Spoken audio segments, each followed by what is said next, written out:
Hey, what's up everyone? It is Thais here.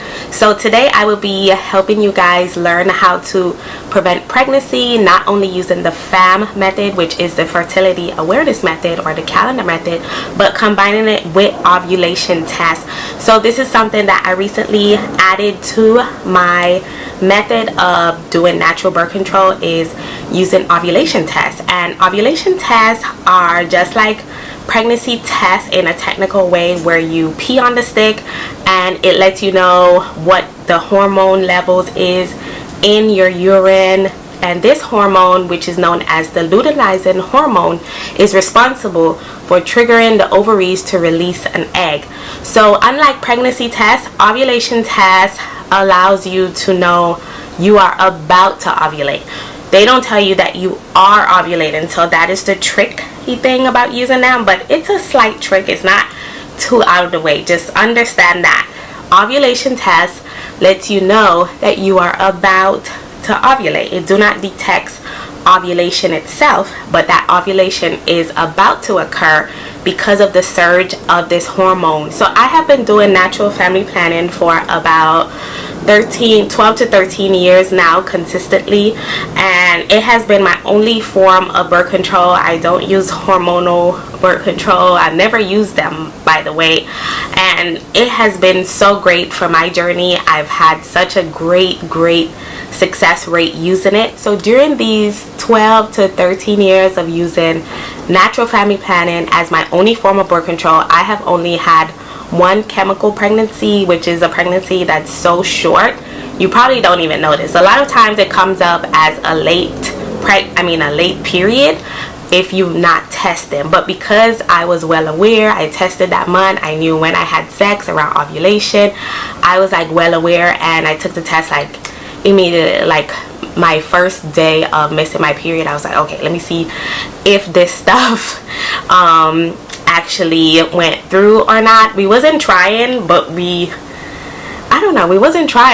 felt so confident using natural family planning that we was like, okay, it's not gonna happen on the first time messing up with this. There's no way. But it did, and luckily it was a chemical pregnancy. It only lasted until 6 weeks, and then I had a very heavy period, letting me know that it was done.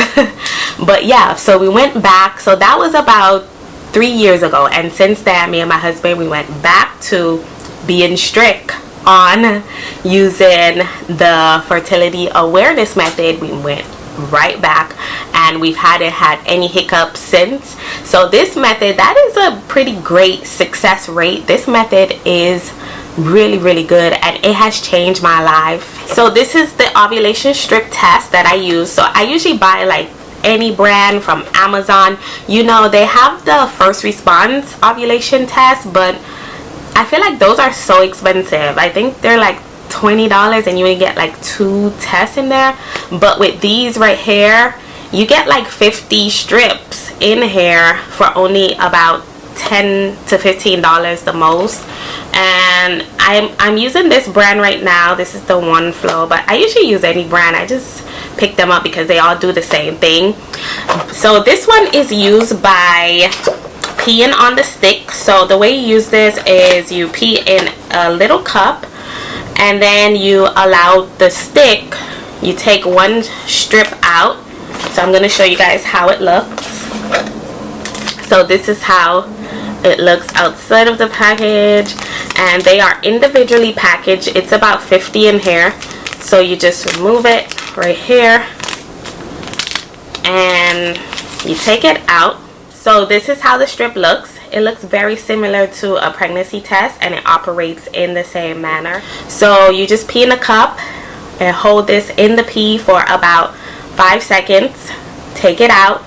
You let it sit for about 5 minutes, and then you should see 2 lines. There's going to be the control line, which is closest to the blue part. The control line is always dark. The line that detects that you're about to ovulate, which is the luteinizing hormone, is going to be closest to the max, or the white part of the test. So you're probably wondering, when do I begin using my ovulation strip? When is the appropriate time? So the key is to understanding that your cycle is split into 4 phases. You have your period, you have your follicular phase, you have your ovulation phase, and then you have your luteal phase. So after your period, you're obviously not going to start testing for ovulation during your period, because that's the time your body is getting rid of an egg and shedding that lining. So there's no way pregnancy is possible during that time, because there's no lining to hold on to the egg and allow it to develop. So the time to start testing for ovulation is during your follicular phase. So this is the phase after your period leading up to your ovulation. So your follicular phase, it's going to vary. If you have longer cycle, then your follicular phase is a lot longer. If you have a shorter cycle, then your follicular phase is shorter.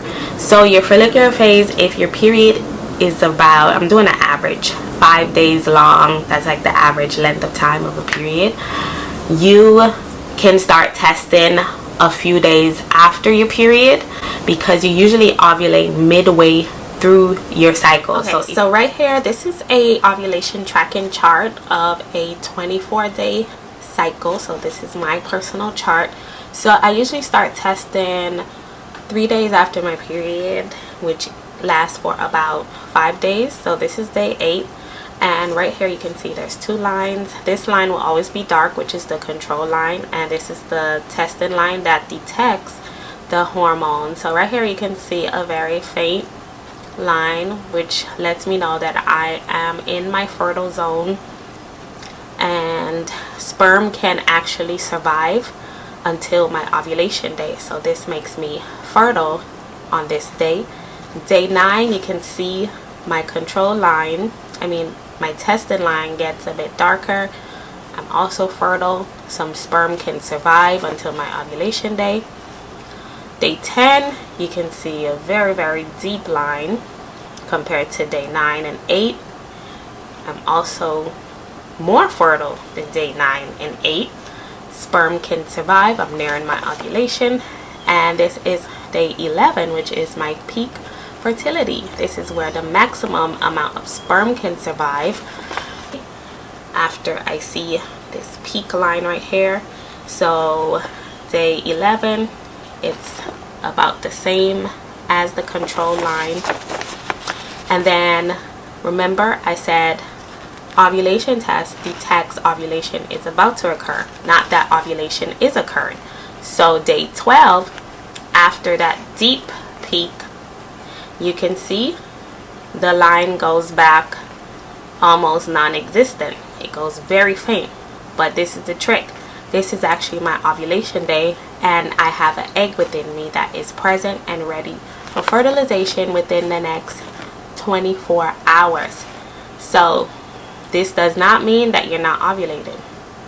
The day after you see this deep, rich, high peak, the day after is your ovulation. This peak just means that your body or the luteinizing hormone has triggered your ovary to release the egg. So right here, I know I'm ovulating. And then I usually don't test the day after my ovulation because the peak has already occurred. But I did this for this video to show you an example of day 14. So 2 days after ovulation, I know I'm not fertile anymore. So this is in the 48-hour zone, non-fertile, egg has died and absorbed by the uterus.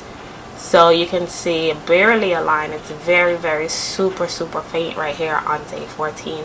I would say give it at least 4 to 5 days, at least 4 days after your ovulation day to be in the super safe zone for not being fertile. So you are fertile about 4 days before an egg is released, because sperm lives for 3 to 4 days within the body. So that counts as being fertile even though you don't have an egg present. It's not just when your egg is present that you are fertile, but it's the fact that sperm can live and camp out and wait for an egg to fertilize it, and then you are fertile about 48 hours after your egg is released. So while that egg is there, of course, if you have sex during that time, the egg is easily fertilized during that time. So if you do the math, that is about 5 to 6 days. I would put it on the longer side. I would do a full week personally. To be on the safe side, I do a full week. I just have a fertile week. I don't even risk it by going with the days. So I feel like ovulation strips are such a better method than just using the calendar, because you're actually getting real live feedback from your body. You're not just relying on theory or an app to tell you when, how, because you could have 1 month where your cycle just completely shortens and the app won't be able to detect that change in your body. So this is just one method that you can also add to your calendar. Of course, there are other methods such as the cervical mucus method. Usually when you are getting closer to ovulation and around your ovulation period, your cervical mucus becomes thinner and stretchier like egg whites. You have the basal temperature method, where you can measure your temperature, and once you see a spike in temperature, you are about to ovulate. But today we're focused solely on the ovulation strips. So the best time to test for your ovulation is in the morning. That's when your urine is nice and concentrated from sleeping all night. Personally, I just do one test for preventing pregnancy. I feel like one is enough time. So every 24 hours, make sure you're testing at the right time, at the same time every day for better results. So I hope that you found this video helpful. Thank you all so much for watching, and let me know if you have any questions down below. I will gladly answer them, and I hope that you have a great success on your journey. Thank you so much. Bye bye.